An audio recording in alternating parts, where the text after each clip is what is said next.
Bagda publication online classes के YouTube channel पर आपका हार्दिक स्वागत। जैसा कि दोस्तों अपने पिछले वीडियो में समास की जो बेसिक जानकारी थी उनका अध्ययन किया था। अब इस वीडियो में अपन समास के जो कुल 6 भेद हैं, समास के कुल जो 6 भेद है उसमें से पहला समास ले रहे अपन अव्ययीभाव समास। कौन सा दोस्तों? अव्ययीभाव समास। इसकी परिभाषा क्या है दोस्तों? पूर्व पद प्रधान,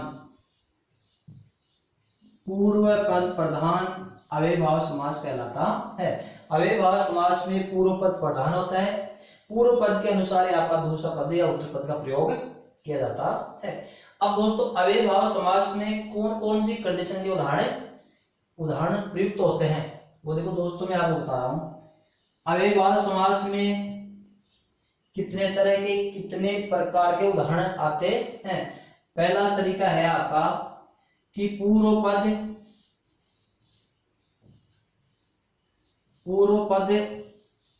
अव्यय या उपसर्ग हो सकता है। पूर्व पद अव्यय या उपसर्ग हो सकता है। दूसरा तरीका इसमें है, उदाहरण आने का तरीका है कि समान पदों की आवर्ती, समान पदों की आवर्ती, समान पदों की आवर्ती हो सकती है। तीसरा तरीका है इसमें, तीसरा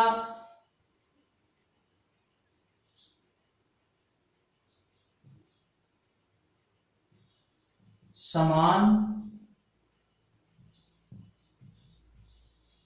संख्यावाची पदों की आवर्ती, संख्यावाची पदों की आवर्ती।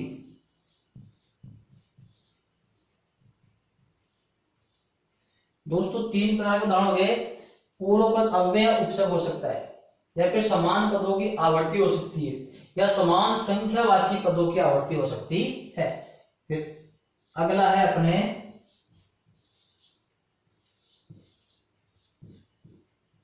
उन उपसर्ग वाले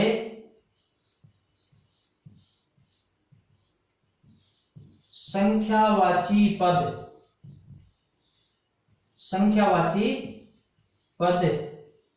आपके अव्ययीभाव समास में ही प्रयुक्त होते हैं। उन उपसर्ग वाले जो संख्यावाची पद हैं वो आपके अव्ययीभाव समास में प्रयुक्त होते हैं। अगला प्रकार इसमें अर्थ के योग में, अर्थ के योग में भी आपका अव्ययीभाव समास होता है। और लास्ट तरीका इसका कौन सा? पूर्व पद नाम पद भी हो सकता है। तो दोस्तों अपने अव्ययीभाव समास में 6 प्रकार के उदाहरण प्रयुक्त होते हैं। पहला प्रकार कौन सा है? ये इसके 6 भेद नहीं है, ये 6 नियम है कि अव्ययीभाव समास में कितने तरह के कितने प्रकार के उदाहरण प्रयुक्त होते हैं। तो पहला तरीका है कि अव्ययीभाव समास के उदाहरण में पहला पद अव्यय या उपसर्ग हो सकता है। दूसरा तरीका है कि अव्ययीभाव समास में एक समान पदों की आवर्ती होती है। तीसरा तरीका है अपना दोस्तों समान संख्यावाची पदों की आवर्ती होती है। चौथा है अगर उन उपसर्ग वाले संख्यावाची पद हो वो भी आपके अव्ययीभाव समास में होते हैं। और दूसरा है अर्थ के योग में अगर उत्तर पद अर्थ के रूप में मिलता है। समास में 2 पद होते हैं, पूर्व पद और उत्तर पद। अगर उत्तर पद अर्थ के रूप में मिलता है तो आपका अव्ययीभाव समास होता है। और पूर्व पद कभी कभार नाम पद भी होता है, वो भी आपका अव्ययीभाव समास होता है। तो अव्ययीभाव समास में 6 प्रकार के उदाहरण प्रयुक्त होते हैं। पूर्व पद अव्यय उपसर्ग, समान पदों की आवर्ती, समान संख्यावाची पदों की आवर्ती, उन उपसर्ग वाले संख्यावाची पद, उत्तर पद में अर्थ का योग हो और पूर्व पद नाम पद भी हो। तो दोस्तों अब अपन पहले लेते हैं पहला कौन सा है कि पूर्व पद अव्यय या उपसर्ग, पूर्व पद अव्यय या उपसर्ग, जैसे यह प्रतिदिन है। दूसरा है आपका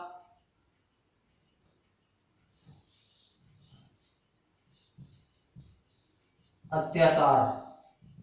फिर अगला उदाहरण है आपका बेधड़क। फिर अगला है बेइज्जत।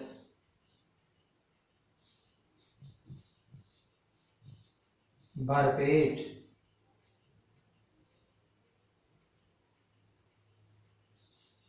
बरसक। क्या है दोस्तों? बरसक। और फिर जाएगा आपका प्रत्युत्तर।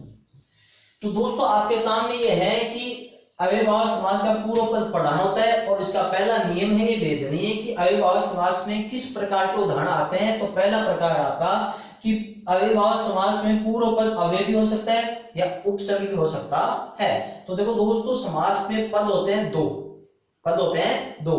तो इसमें ये पूर्व पद, उत्तर पद, पूर्व पद और उत्तर पद। अब आपको इन उदाहरण में आपको ये देखना है कि पूर्व पद अव्यय या उपसर्ग है, उपसर्ग है या नहीं है। तो दोस्तों प्रत्युत्तर है, इसमें प्रति प्लस उत्तर, प्रति प्लस दिन, अति प्लस आचार, बेधड़क है इसमें बे प्लस धड़क, बेइज्जत में बे प्लस इज्जत, भरपेट में भर प्लस पेट और भरसक में भर प्लस सक।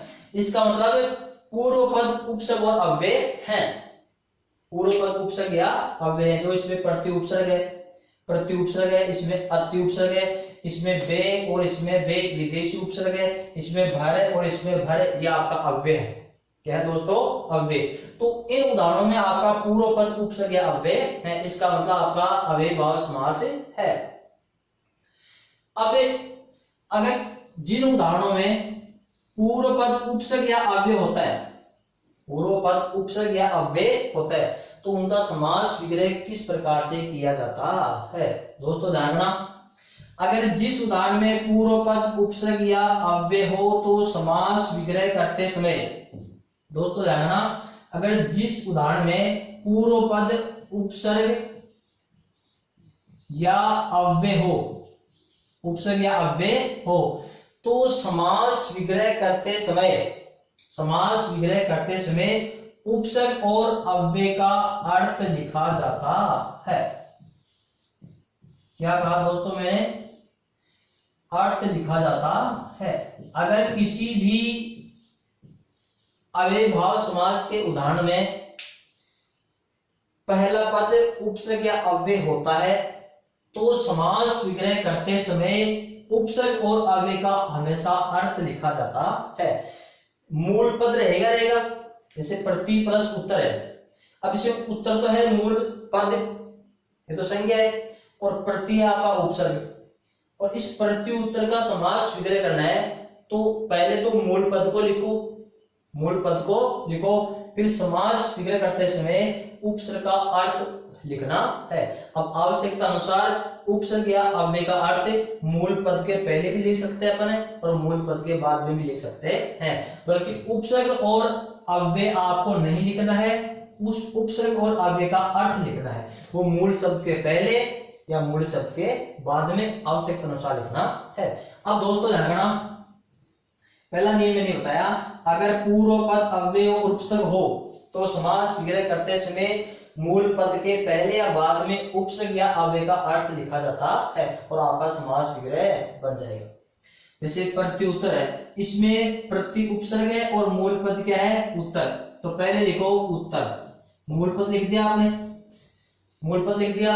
अब उपसर्ग है उसका अर्थ लिखना है, या तो पहले या फिर बाद में, मूल पद के पहले लिखना है या फिर बाद में, ये आवश्यकता अनुसार। तो प्रति उत्तर में उत्तर मूल पद लिख दिया। अब प्रति का अर्थ क्या होता है? तो दोस्तों प्रति का अर्थ उल्टा भी होता है, विपरीत भी होता है, के बदले भी होता है, सामने भी होता है, की ओर भी होता है। प्रति का अर्थ क्या होता है? विपरीत, सामने, की ओर के बदले, ये प्रति शब्द का अर्थ है। तो आवश्यकता अनुसार कौन सा अर्थ लिखना है, तो प्रति उत्तर का अर्थ होगा यहाँ पर उत्तर मूल शब्द हो गया और प्रति का अर्थ लिखना है के बदले, के बदले। तो उत्तर के बदले उत्तर, उत्तर के बदले उत्तर, ये हो गया आपका इसका समास विग्रह। अब है प्रतिदिन, प्रतिदिन, इसमें मूल पद क्या है, दिन, दिन लिख दिया। अब प्रति का अर्थ हर भी होता है, प्रति का अर्थ क्या होता है, हर, जैसे प्रति आदमी, हर आदमी, तो इसका हो जाएगा हर दिन, हर दिन। अब इसमें प्रति का अर्थ पहले लिखना पड़ रहा है, हर दिन, या फिर इसका समास विग्रह से हो जाएगा दिन दिन, दिन दिन। फिर है अत्याचार। दोस्तों इसमें मूल पद क्या है, आचार, क्या है, आचार। एक यहाँ पर युग्म शब्द ऐसा बनता है, एक तो होता है आचार, एक होता है आचार, आचार और आचार दोनों युग्म शब्द बन गए, बल्कि दोनों का अर्थ अलग अलग है। आचार होता है चरित्र, आचरण, व्यवहार, चरित्र, आचरण, व्यवहार, और आचार होता है खाद्य पदार्थ, खाद्य पदार्थ। तो यहाँ पर अत्याचार में आचार है न कि आचार है, तो यहाँ पर आचार मूल पद हो गया। अति का अर्थ होता है अधिक, ऊंचा, श्रेष्ठ, ये अति का अर्थ होता है। तो इसमें हो जाएगा अत्याचार वाला आचार का अतिक्रमण, आचार का अतिक्रमण, कि जब व्यक्ति अपने आचार, अपने व्यवहार, चरित्र का लांघ देता है, उसका अतिक्रमण कर देता है, वही उसका अत्याचार बन जाता है। जब व्यक्ति आचार का अतिक्रमण कर देता है, आचार को लांघ देता है, उसे परे चले जाता है, तो उसका व्यवहार अत्याचार में बदल जाता है। तो आचार का अतिक्रमण, ये हो गया आपका अत्याचार। अब दोस्तों बेधड़क क्या है, बेधड़क, इसमें मूल शब्द है धड़क। धड़क का अर्थ है यहाँ पर डर, धड़क का अर्थ है यहाँ पर डर। अब बे का अर्थ है बिना, बे का अर्थ होता है बिना, तो हो जाएगा दोस्तों इसका अर्थ है बिना धड़क के, बिना धड़क के, या फिर धड़क के बिना, धड़क के बिना। इसमें आवश्यकता अनुसार बे का अर्थ बाद में लिख सकते हैं और बे का अर्थ पहले भी लिख सकते हैं। बेइज्जत, पहले मूल शब्द लिखो, ये मूल पद आपने इज्जत लिख दिया, फिर बे का अर्थ है बिना, तो बिना इज्जत के, या फिर इज्जत के बिना। फिर है भरपेट, भर का अर्थ है भरकर, भर का अर्थ होता है भरकर, मूल पद क्या है, पेट, तो जाएगा पेट भरकर, पेट भरकर। फिर है भरसक, भर का अर्थ वही रहेगा भरकर, और सक का अर्थ है यहाँ पर समर्थ या सामर्थ्य, सामर्थ्य या समर्थ, तो जाएगा सामर्थ्य भर, सामर्थ्य भर या सामर्थ्य भरकर। ऐसे मतलब अपने शक्ति के, समर्थ के अनुसार, पूरा शक्ति के साथ में, समर्थ के साथ में। तो दोस्तों अव्ययभाव समास का पहला नियम है कि जब पूर्व पद अव्यय या उपसर्ग हो तो समास विग्रह करते समय पहले मूल पद लिखो और फिर मूल पद के पहले या बाद में उस उपसर्ग का अर्थ लिखना है, और वह आपका समास विग्रह बन जाता है। अब दोस्तों दूसरा नियम इसका कि इस समास में एक समान पदों की आवृत्ति होती है, एक समान पदों की आवृत्ति होती है। अब दोस्तों उपसर्ग वाले उदाहरण ही है, उपसर्ग वाले उदाहरण आपके इसमें हो गए। अब दूसरा नियम है कि इस समास में समान पदों की आवृत्ति होती है। पद, समास में पद दो होते हैं, पूर्व पद और उत्तर पद, तो इसमें दोनों पद एक समान ही होंगे। जैसे रातों रात, दिनों दिन, लूटम लूट, चला चली, कानो कान, चला चली, तना तनी, तना तनी। अब देखो दोस्तों इसमें क्या है कि अव्ययभाव समास में एक समान पदों की आवृत्ति, तो रातों रात इसमें दो पद है, बल्कि दोनों पद समान है, रात रात, दिनों दिन में दोनों पद समान है, लूटम लूट में लूट लूट, चलाचली में चल चल, कानो कान में कान, तनातनी में तन। तो दोस्तों इसमें दोनों पदों की एक समान आवृत्ति हो रही है। ऐसी कंडीशन केवल अव्ययीभाव समास में ही होती है, ऐसी कंडीशन समास के जो और भेद है उनमें कभी नहीं होती है। तो रातों रात का समास फिर हो जाएगा रात ही रात में, रात ही रात में। दोस्तों रात के बाद रात मत करना, रात के बाद रात करने पर गलत हो जाता है, क्योंकि उसमें तो दो रात गिनी जाती है। तो रातों रात का मतलब होता है एक ही रात में। दिनों दिन, दिन ही दिन में, दिन ही दिन में। लूटम लूट, जैसे ऐसे वाक्य होता है कि बाजार में लूटम लूट मच रही है, लूटम लूट मच रही है। फूटम फूट, लूटम लूट, ये सेम गाना है। तो इसमें हो जाएगा लूट के बाद लूट, लूट के बाद लूट। फूटम फूट, फूट के बाद फूट, एक एक में फूट डालना और आज करना। फिर है चलाचली, चलाचली का मतलब है चलने के बाद, चलने के बाद चलना। चलाचली लगी हुई है, चलाचली लगी हुई है, इसका मतलब एक चला गया, उसके बाद दूसरा, उसके बाद तीसरा। तो चलने के बाद चलना। कानो कान, कान ही कान में, कान ही कान में। तनातनी, तनने के बाद तनना, तनने के बाद तनना। तो इसको मतलब क्रोध कर, एक व्यक्ति क्रोध करा, उसके बाद दूसरा क्रोध करा, तीसरा करा, तो तनने के बाद तनना। तो दोस्तों एक समान पदों की आवर्ती केवल अव्ययीभाव समास में ही होती है, और इस नियम के उदाहरण मैंने आपको ये बता दी। अब अगला नियम है एक समान संख्यावाची पदों की आवर्ती। ये तो थी केवल पदों की आवर्ती, और इसमें यह है कि संख्यावाची पदों की आवर्ती। दोस्तों इसमें क्या लगाया मैंने, संख्यावाची पदों की आवर्ती होती है। जैसे एक एक, जैसे एक एक संख्यावाची पद ही होना चाहिए और कुछ नहीं होना चाहिए दोस्तों। उसमें केवल सामान्य पद थे, इसमें संख्यावाची पद आएगा। एक एक, 10 10, 50 50, 5 5, 5 5, 20 20। दोस्तों आपको जहां तक गिनती आती है वहां तक कोई सा भी अंक या कोई सा भी संख्यावाची पद ले सकते हैं, बल्कि एक ही पद की आवृत्ति होनी चाहिए। अगर एक से अधिक पद ले लिया, एक पद अलग ले लिया, दूसरा पद आपने अलग ले लिया, तो अव्ययीभाव समास नहीं होगा। इसमें क्या लिखा नियम है कि इस समास में समान संख्यावाची पदों की आवर्ती होती है। तो देखो पहला पद एक एक, दोनों पद समान है। 10 10, 20 20, 50 50, 5 5, 1000 1000, 30 30, 25 25, कोई सा भी अंक ले सकते हो, लेकिन जो पहले अंक ले लिया वही दूसरा संख्यावाची अंक होना चाहिए। दोस्तों ये अपने सामने हो गए समान संख्यावाची पदों की आवर्ती। समास कौन सा होगा, अव्ययीभाव समास। अब इनका समास विग्रह कैसे करना है, एक एक, जैसे आपको बोलते हैं कि एक एक या दो दो चले जाओ, तो उसमें कैसे चलते हैं अपन, एक के बाद एक, एक के बाद एक। 10 10, 10 के बाद 10 के बाद 10, 20 20, 20 के बाद 20, 50 50, 50 के बाद 50, 5 5, 5 के बाद 5, 20 20, 20 के बाद 20। तो दोस्तों इस तरह से आपको यह समास विग्रह करना है।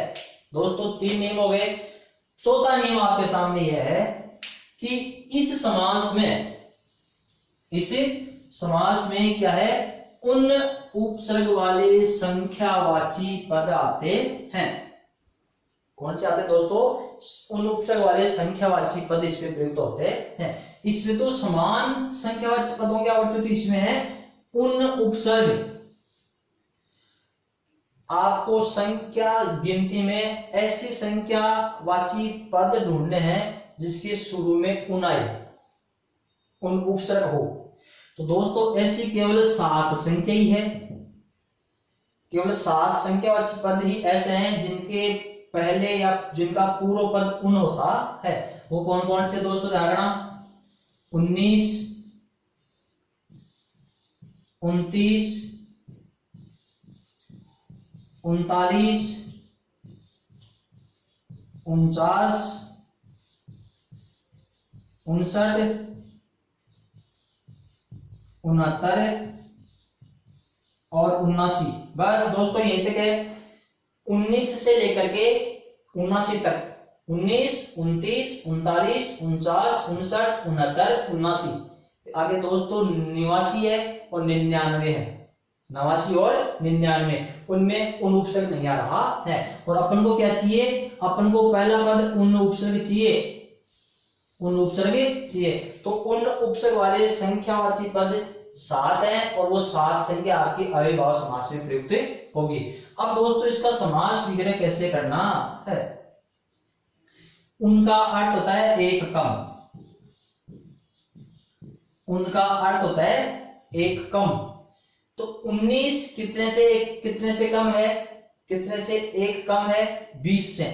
उनका अर्थ हो गया जैसे उन प्लस 20, उन प्लस 20। इनका अगर आप संधि विच्छेद करना चाहो तो इसका संधि विच्छेद ये होगा उन प्लस 20, उन प्लस 30, उन प्लस 40, उन प्लस 50, उन प्लस 60, उन प्लस 70 और उन प्लस 80। तो उनका अर्थ क्या होता है, एक कम। कितने से एक कम है, 20 से एक कम। तो ये इसका समास विग्रह हो गया, 20 से एक कम। 29 का हो जाएगा 30 से एक कम। 39 का हो जाएगा 40 से एक कम। 49 का हो जाएगा 50 से एक कम। 59 का हो जाएगा 60 से एक कम। 69 का हो जाएगा 70 से एक कम। 79 का हो जाएगा 80 से एक कम। दोस्तों इस प्रकार से अपने जो 7 उदाहरण है ये अव्ययभाव समास में प्रयुक्त होते हैं। और कौन सी संख्यावाची पद है, केवल 7 की संख्या ऐसी है जिनके शुरू में उन उपसर्ग हो और वो आपके अव्ययभाव समास में प्रयुक्त होते हैं। अब दोस्तों अगला नियम है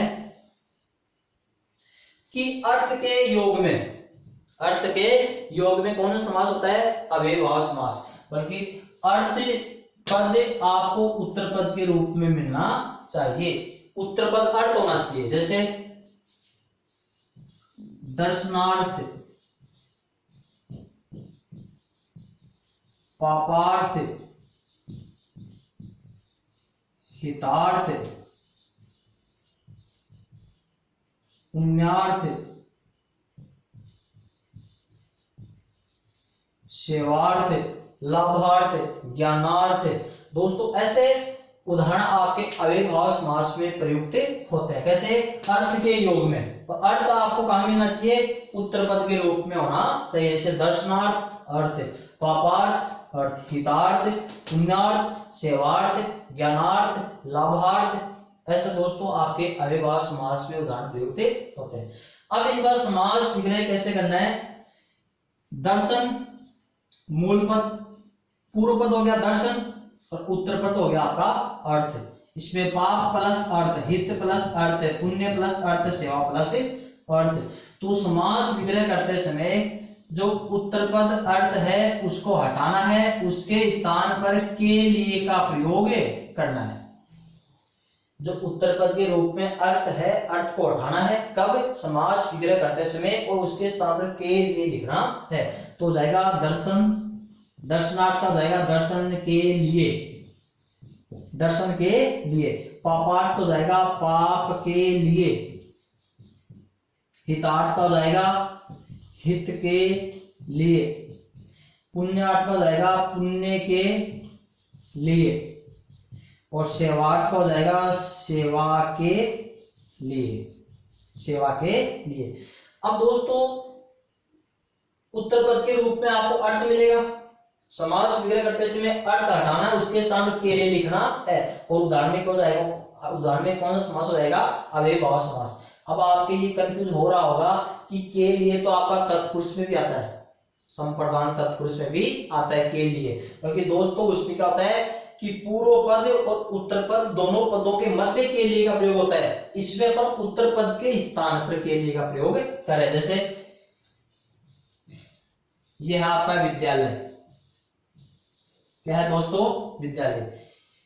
अब विद्यालय का समास में यही होगा कि विद्या के लिए आलय, विद्या के लिए आलय। अब विद्यालय शब्द में विद्या तो होगी पूर्व पद और आलय हो गया उत्तर पद। दोनों पदों के मध्य अपन के लिए का प्रयोग कर रहे हैं। इसमें क्या है, जैसे सेवार्थ है तो सेवा के लिए। अब इसमें सेवा पूर्व पद है, अर्थ उत्तर पद है, तो अपन तो उत्तर पद के स्थान पर के लिए का प्रयोग कर रहे हैं। ये पूर्व पद हो गया, ये उत्तर पद हो गया। ये तो रहेगा आपका अव्ययीभाव समास में, और ये रहेगा आपका संप्रदान तत्पुरुष समास में। जैसे हवन सामग्री है तो हवन के लिए सामग्री, दोनों पदों के मध्य जब के लिए का प्रयोग होता तो संप्रदान, और उत्तर पद के स्थान पर के लिए का प्रयोग होता तो आपका अव्ययीभाव समास की धारणा अर्थ होना चाहिए अंत में। तो दोस्तों ये हो गया आपके अर्थ के योग में अव्ययीभाव समास। फिर लास्ट नियम है इसका, अंतिम नियम है कि पूर्व पद कभी कभार नाम पद भी आ जाता है। दोस्तों अव्ययीभाव समास में पूर्व पद क्या जाता है, कभी कभार नाम पद भी आ जाता है। जैसे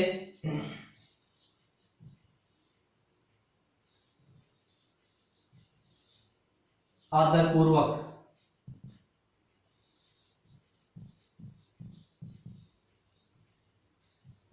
अवसरानुसार,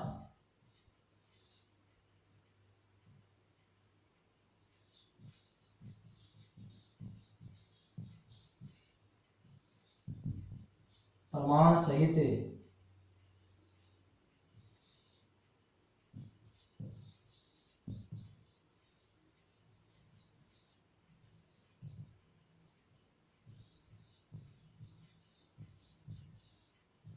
सरयू पार। अब दोस्तों अपने सामने भी है कि आदर पूर्वक, अवसरानुसार, प्रमाण सहित, आदेशानुसार और सरयू पार। अब ये उदाहरण है, इसमें देखो पूर्व पद अव्यय उपसर्ग में नहीं है, समान पदों की आवृत्ति भी नहीं हो रही है, संख्यावाची पद भी नहीं है, उन उपसर्ग वाले संख्यावाची पद भी नहीं है, उत्तर पद के रूप में अर्थ का प्रयोग भी नहीं हो रहा है, हो गया पूर्व पद नाम पद। अब इसमें दोनों ही नाम पद हो गए, तो ऐसी कंडीशन भी आपकी अव्ययीभाव समास में होती है। बल्कि इसमें पूर्व पद क्या है कि जो आपका अव्ययीभाव समास के जो उपसर्ग होते हैं, उपसर्ग होते हैं, उन उपसर्ग का अपन अर्थ लिखते हैं वहां पर तो, और इसमें उपसर्ग का अर्थ पहले से लिख देते हैं। तो इसका हो जाएगा आदर पूर्वक का, तो इसका समास विग्रह हो जाएगा आदर पूर्वक। अपन को अलग इतना ही करना है, बस केवल दोनों को अलग अलग करना है। अवसरानुसार, अवसर के अनुसार, अवसर के अनुसार अपन क्या लगाना है। प्रमाण सहित तो जाएगा, दोनों अलग अलग हो जाएंगे, प्रमाण सहित, प्रमाण सहित। इसका आदेशानुसार हो जाएगा आदेश के अनुसार, आदेश के अनुसार। सरयू पार हो जाएगा सरयू के पार, क्या हो जाएगा दोस्तों, सरयू के पार। अब दोस्तों अपने ये है, इसको अपने सरयू के पार भी लिख सकते हैं, या फिर ऐसे भी दोनों अलग अलग करके ऐसे लिखते हैं सरयू पार, सरयू पार, तो भी सही माना जाता है। तो दोस्तों अव्ययीभाव समास में अर्थ का योग हो गया और पूर्व पद नाम पद हो गया। इस प्रकार से अपने अव्ययीभाव समास पूरा होता है। अव्ययीभाव समास में 6 प्रकार के उदाहरण आते हैं, जैसे कि पूर्व पद अव्यय उपसर्ग से प्रतिदिन, प्रत्येक, प्रत्येक से, वेद लगे, सप्रमाण, सप्रमाण, सादर। समान पदों की आवृत्ति दिनों दिन, रातों रात, हाथों हाथ, बीचों बीच, कानों कान। संख्यावाची पदों की आवृत्ति 1 1, 5 5, 10 10, 20 20। उन उपसर्ग वाले 7 संख्या है 19 से 79 तक। अर्थ के योग में दर्शनार्थ, लाभार्थ, हितार्थ, पापार्थ, पुण्यार्थ, बल्कि अर्थ उत्तर पद के रूप उत्तर पद की जगह होना चाहिए और पूर्व पद नाम पद हो, अव्ययभाव समास होता है। दोस्तों ये 6 कंडीशन अव्ययभाव समास की होती है। ये 6 कंडीशन अव्ययभाव समास के अलावा किसी भी समास में प्रयुक्त नहीं होती है। तो दोस्तों अपना अव्ययभाव समास पूरा होता है। अब अगला है अपना तत्पुरुष समास।